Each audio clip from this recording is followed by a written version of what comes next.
ශිෂ්‍ය ව්‍යාපාරය ඇතුළත් මේ දවස්වල ඉන්න කට්ටියක්. ඒගොල්ලෝ ත්‍රිමාවිතාන වෙනුර නිස්මි ඊටාත්ම උස්කෘතයෙන් නගනවා. නගලා කියන මොකද්ද? අනුර කුමාර දිසානායක, නලින්ද ජයතිස්ස, හංසක විජයමුනි, ධම්මික පටබැඳි අන්න ත්‍රිමාවිතාන පාවා දීලා. වෙනුර පාවා දීලා. ඇයි? ඒගොල්ලෝ ආණ්ඩුවේ ඇමතිකම් අරගෙන. ඒගොල්ලෝ ජනාධිපති වෙලා ආණ්ඩුවට ගිහිල්ලා. දැන් ත්‍රිමාවිතාන වෙනුර අරගෙන කරේ මොකටද? ත්‍රිමාවිතාන වෙනුර අරගෙන කරේ හැමදාම විපක්ෂින්නද? පූර්ණ කාලීනව ශිෂ්‍ය ව්‍යාපාර ඉඳගෙන උපාධිය පැත්තකට දාලා අපිට මතකයි වෙනුර සහෝදරයා වෛද්‍ය පීඨ අරගලේදී පොට්ටික දාලා ලොකර් එකට හොස්ටල් එකෙන් එළියට ආවේ ආයි මේ අරගලේ ජයග්‍රහණය කළා මිසක මම නැවත එන්නේ නැහැ කියලා. ඒ ත්‍රිමාවි වෙනුරගේ අරගලයයි අද නලින්ද ජයතිස්සගේ අරගලය අතර තියෙන වෙනස මොකක්ද? නලින්ද ජයතිස්ස සහෝදරයාට තිබුණ මඩකලපුවේ ඉන්ටර්න් එක කරලා මඩකලපුවෙන් උපාධිය අරගෙන සම්පූර්ණ කරලා වෛද්‍යවරයෙක් වෙලා පැයට 2500 ගානේ චාර්ජ් කරන හොස්පිටල් එක PP ගන්න ප්‍රයිවට් ප්‍රැක්ටිස් කරන්න. මොකෝ නුසුසුද? කරන්න බැරිද? ඒ නලින්ද ජයතිස්ස අදටත් වෛද්‍යවරයෙක් හැටියට රුපියලක්වත් හම්බ කරන්නේ නැතුව නොමිලේ තමන්ගේ සේවය කරනවා. නොමිලේ තමන්ගේ සේවය කරනවා. පඩි නොලබා තමන්ගේ සේවය කරනවා. මහජන සේවය කරනවා. ත්‍රිමාවි වෙනුරගයි නලින්දගයි මේ පොතේ ඉන්න චේගුවේරගේ තියෙන වෙනස මොකද්ද? අපි තත්ත්වයන් දෙක තුනක හිටියේ. සිටුේෂන් කිහිපයක හිටියේ. රටවල් කිහිපයක හිටියේ. නමුත් චේ සහෝදරයයි මම කියන්නේ සංසන්දනය වෙනකොට මොකද්ද තියෙන්නේ? මම ඒකට උදාහරණ කියන මේක පසුපිටේ තියෙන දේ. මම අපේ මේ සහෝදරුන්ට කියනවා මේ ලෙවරස්කි කියන රෂියන් ලේඛකයා ලියපු පූර්ණ විප්ලවවාදියෙකුගේ ජීවිත කතාව ඔබ කියවන්න. මේක සෝමසිරි ලියනගේ පරිවර්තනය කළා තියෙන්නේ. මේක හරි හොඳ පොතක්. මේ පොතේ තියෙන්නේ චේ ගුවෙරා සහෝදරයා අරගලය කරා වගේම රාජ්‍ය නායකත්වයට රාජ්‍ය පාලනයට දායක වුණා වගේම බොලිවියාවට ගිහිල්ලා ජීවිතය අවසන් වෙනතුරු සටන් කරපු ඉතිහාසය. මේ පොතේ අවසාන පිටුවේ චේ මෙහෙම කියනවා. හැමදෙනා වගේ මාත් පරිසරයේ නිපැයුමක්. මුදල් නොමැතිකම නිසාම දෙමව්පියන්ට සිය දරුවන් වෙනුවෙන් කිසිවක් කර කියා ගන්න බැරුව ඉන්න හැටි මම දැක්කා. මේ සදාතනික බඩගින්න නිසා තමන්ගේම දරුවගේ මරණය දිහා බලාගෙන ඉන්න පුළුවන් තිරිසන් ආසාවක් තරමට මිනිස්කම පිරිහිලා තියෙන හැටි මම දැක්කා. වෛද්‍ය විද්‍යාවට විශාල දායකත්වයක් ලබා දෙන පර්යේෂකයෙකු වශයෙන් ප්‍රසිද්ධ වෙනවාට වඩා මේ අසරණ මිනිසුන්ට උපකාර කිරීමේ වැඩි වැදගත්කමක් තිබෙන බව මට වැටහුණා. එම නිසා දොස්තර කෙනෙකු වෙන්නට ඉගෙන ගන්නවාට වඩා විප්ලවකාරයෙක් විදියට මම වැඩි සතුටක් ලබා ගත්තා. වෙනුරත් කරේ මේක, චේ කරෙත් මේක, නලින්ද කරන්නේත් මේක, ධම්මික පටබැඳි සහෝදරයා කරන්නේත් මේක. මොකද ධම්මික පටබැඳි සහෝදරයාත් කොළඹ විශ්වවිද්‍යාලයේ වෛද්‍යවරයෙක්. නලින්ද සහෝදරයාත් වෛද්‍යවරයෙක්. චේ ගුවෙරා සහෝදරයාත් වෛද්‍යවරයෙක්. ත්‍රිමාවිතානත් එහෙමයි. මොකද වෙනස? මොකද වෙනස? තත්ත්වයන් කිහිපයකදී සටන් කරපු එකේ වෙනස වෙන මොකුත් නැහැ. ත්‍රිමාවිතාන සහෝදරයා සටන් කරේ බඩගින්න ඉන්න මිනිස්සුන්ගේ අරගලේ. වෛද්‍යවරයෙක් වෙලා පෝසතෙක් වෙලා කිහිප දෙනෙකුට බෙහෙත් කරන වෙනුවට මුළු මහත් සමාජයටම බෙහෙත් කිරීමේ පිපාසාව. ඒ පිපාසාවම තමයි නලින්ද ජයතිස්ස සහෝදරයට තියෙන්නේ. ඒ පිපාසාවම තමයි අර්නස්ටෝ චේ ගුවෙරා සහෝදරයට තිබුණෙත්. වෙනස මොකක්ද? අපි අරගලේ අතාරලා නම්, ඒක පාවා දීලා නම්, ඒ සටන අයින් වෙලා නම්, නලින්ද සහෝදරයා කියලා වෙන පක්ෂයක ඇමතිකම් අරගෙන නම්, ධම්මික බඩබැඳි සහෝදරයා කියලා වෙන පක්ෂයක ඇමතිකම් අරගෙන නම්, මේ අරගලයට දායක වෙලා හිටපු මිනිස්සු ඇවිල්ලා පිටුපෑවන ගන්න මේක අදාළ නැහැ. අපි මේ මොකද කරන්නේ? අරගලේ අවස්ථාවන් පහු කරමින් යනවා. මොකද අවස්ථාව? මැරී යන, විනාශ වී යන මේ ධනපති ක්‍රමය අවසන් කරලා උපත ලබා තියෙන නැගී එන නව සමාජවාදී යුගය නිර්මාණය කිරීම වෙනුවෙන් සටන් කිරීමේ අවස්ථාව. ඒක තමයි මේ තියෙන්නේ. වෙන මොකුත් නැහැ. මම ඒකට අවස්ථා කීපයක් කියනවා. චේ ගුවෙරා සහෝදරයාගේ මේ පොතේ තියෙන අවස්ථා කීපයක් මම උපුට ගත්තා. සහෝදරවරුන්ට ඒක වැදගත් වෙයි කියලා හිතනවා. විශේෂයෙන් අපි මේ ඉන්න යුගය පිළිබඳව සාකච්ඡා කරන්න. එක තැනකදී කියනවා අපට ලැබෙන වගකීම් අපි ඉෂ්ට කරන්නේ කොහොමද කියන එක පිළිබඳව. අපිට මේවා තනතුරු නෙමෙයි, අපිට මේ වගකීම්.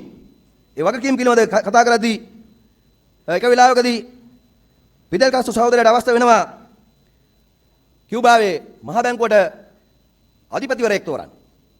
ආර්ථිකය පිළිබඳව දන්න කෙනෙක් තෝරන්න. ඒකදී වතාවක් ෆිදෙල් තම සහායක සහෝදරුන් කැඳවා ප්‍රශ්නයක් අහනවා. ආර්ථික විද්‍යාඥයෙක් වන්නේ ඔබලාගෙන් කවුද? මම අත ඉස්සුවා. මේ පොතේ තියෙන චේ කියන්නේ. ෆිදෙල් ඔහුගේ දැඩි විස්මය දැක්වෙන පරිදි අයාගත් දෙනතින් යුතුව බලා සිටියා. කොයි කාලේ ඉඳලාද ඔබ ආර්ථික විද්‍යාඥයෙක් වුණේ? කොයි කාලේ ඉඳලාද ඔබ ආර්ථික විද්‍යාඥයෙක් වුණේ කියලා අහනවා. ඒ කියන්නේ මෙයා වෛද්‍යවරයෙක් සටනේ හිටියේ සොල්දාදුවෙක් හැටියට. අහනවා ඔබ ආර්ථික විද්‍යාඥයෙක් වුණේ කොයි කාලේද? එතනදි කියනවා අපි දෙන්නගෙන් කොමියුනිස්ට්වාදියා කවුද කියලා අහනවා කියලායි මට හිතෙන්නේ. මම උත්තර දුන්නා. ඉතින් මාව කියුබානු ජාතික බැංකුවේ අධ්‍යක්ෂක තනතුරට පත් කරා. ඇයි එහෙම කියන්නේ? ෆිදෙල්ට ඡේදිලා තියෙන උත්තරේ මොකද්ද? ඔයා මේ මගෙන් ප්‍රශ්න කරන්නේ අපි දෙන්නගෙන් කවුද කොමියුනිස්ට්වාදියා කියන්නේ කියලා. ඇයි? අපි කොමියුනිස්ට්වාදීන් කියන්නේ මොකද්ද? තමන්ට ලැබෙන ඕනෑම වගකීමක් ඕනෑම දුෂ්කර තත්ත්වයක් යටතේ ප්‍රශ්න නොවිසා වගකීම් බාර ගන්න මිනිස්සු. ඒක වගකීම විතරයි.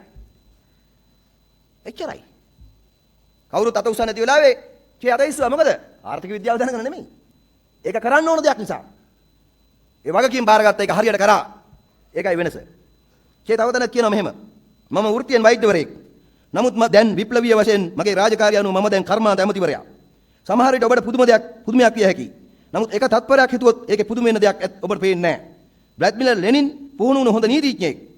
ඔහුගේ ඇමතිවරුන් අතරේ වෛද්‍යවරුන්, නීතිඥයන්, ප්‍රසිද්ධ ඉංජිනේරුවන් එහෙම නැද්ද? බොහෝ කාලයක් මගේ මිත්‍රයෙකු වශයෙන් සිටි පිදෙල් අනද නිලධාරි වශයෙන් සිටියදී මම මෙම හමුදා කණ්ඩයේ සේවය කළා. අපි ගැන්මා යාත්‍රාවෙන් ගොඩබිමට එද්දී මම මේ හමුදා කණ්ඩේ වෛද්‍යවරයා. මම මේ රටේ ආර්ථිකය මෙහෙවන තැනැත්තා වේයයි කවුරු කිව්වා නම් කවුරු හරි කීවා නම් ඒ වෙලාවේ මටත් hina යනවා කියලා. ඒ කියන්නේ ග්‍රැන්ඩ්මා බෝට්ටු වෙන වෙලාවේදී ඒ බෝට්ටුවේ හිටපු සටන් සගයින්ගේ අතරේ චේගුවේර වෛද්‍යවරයෙක් ඒ බෝට්ටු වෙන වෙලාවේදී කවුරු හරි කිව්වා නම් එහෙම චේ කියුබාවේ ආර්ථිකය මෙහෙවන පුජ්‍යලය වෙනවා කියලා ඒ වෙලාවේ එයාටත් hina යනවා කිව්වා. අපි මේ අපේ යුගයේ වගකීම් ඉෂ්ට කරන මිනිස්සු විතරයි. අපි ශිෂ්‍ය ව්‍යාපාරය තුල දේ කළා. ඔබේ දේ කරනවාද? අපි අද ආණ්ඩුවක ඉඳගෙන මේ දේ කරනවා. කිසි වෙනසක් නැහැ. අපි හැමෝම සහෝදරවරු. සහෝදරියෝ. සහෝදරයා සහෝදරිය කියන එකේ අර්ථය ඒක. අපි හැමෝටම එක වගකීමක් තියෙනවා. සහෝදරත්වයෙන් බැඳිච්ච සටනක් තියෙනවා. මේ පවතින ක්‍රමය වෙනස් කරන එක.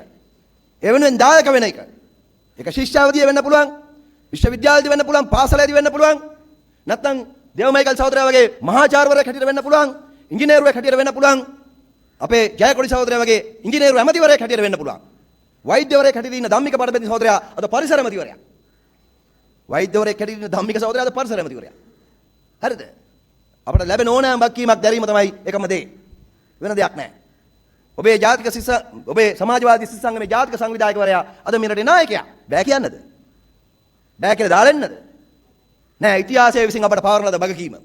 අපේ වෙනස මොකද්ද? අපේ වෙනස තමයි විපක්ෂයේ ඉන්න වගේම ආණ්ඩුවක ඉන්න යුගයකත් අපට ජීවත් වෙන්න සිදුවීම. ඒක ත්‍රිමාවිතාන සහෝදරයට වගකීම තිබුණේ නැහැ. වෙනුරට වගකීම හම්බුන්නේ නැහැ. ආනන්ද ඉඩමගම සහෝදරයට රංජිතම්ට වගකීම හම්බුන්නේ නැහැ. ඒ ඉතිහාසයේ මොහොත.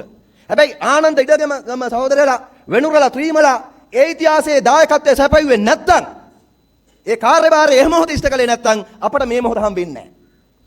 ඔයගොල්ලෝ හිතනවද? ඔවුන් මේ කැපකිරීම කරලා ශිෂ්‍ය ව්‍යාපාර ශක්තිමත් කරේ නැත්තම් සටන් කරේ නැත්තම් තමන්ගේ උපාධිය කරගෙන ගෙදර ගියා නම් ජයවර්ධනගේ පරම්පරාව තමයි එහෙනම් රට පාලනය කරන්නේ. රාජපක්ෂලගේ නාමල් බේබිලා තමයි අද රට පාලනය කරන්නේ. ප්‍රේමදාසගේ පුංචි ප්‍රේමදාස තමයි එහෙනම් රට පාලනය කරන්නේ. හැබැයි එදා පරාලන කාගෙන හරි ත්‍රිමා විතානලා වෙනුරලා නිස්මිලා බාලෙලා ඒ අරගලය කරපු නිසා අද පුංචි ප්‍රේමදාසලා පරාදයි. නාමල් බේබිලා ගෙදර ගියා. ආයි නැවත එන්න දෙන්නේ නැහැ. ඉතිහාසෙ කවදාවත් ඒ යුගය එන්න දෙන්නේ නැහැ කියන එක සාධිකයි. ඒකයි. වෙනුරලගේ ත්‍රිමලගේ යුගය මේ ඇවිල්ලා තියෙන්නේ. ඒ යුගය නියෝජනය කරන්න වෙනුර ත්‍රිම නොහිටියට සමාජවාදී සිසු සංගමේ 90 දශකයේ පළවෙනි ජාතික සංවිධායකවරයා අනුර දිසානායක සහෝදරයා ඒක හරියටම ඉෂ්ට කරනවා. වෙනුරලට ත්‍රිමලට ශක්තිය දෙන්නම ඒ වගකීම ඉෂ්ට කරනවා. සැකයක් නෑ අපිට ඒක.